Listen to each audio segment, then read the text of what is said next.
The Folk and Self-Taught Art Department has about a little bit less than 1,100 works of art in the collection at this point. There's lots of different factors that go into consideration when thinking about which objects to put on view. Curators at the High Museum, we're all engaged in a kind of perpetual, what we call rotation of our galleries.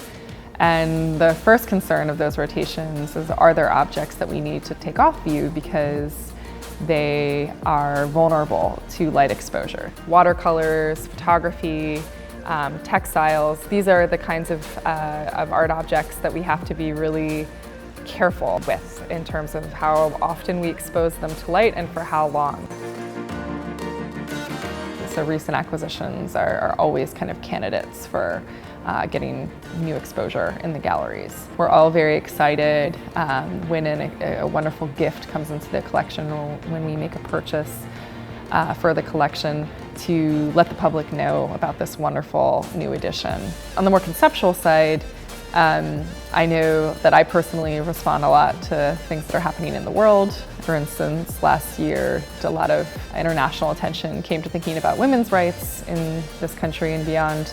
I rotated in a series of portraits of women by male and female artists in the collection, but that was a kind of direct response to thinking about something that was on everybody's minds at that moment. I think what we do that goes before the public eye in our galleries is really just one component of what a museum's work really is.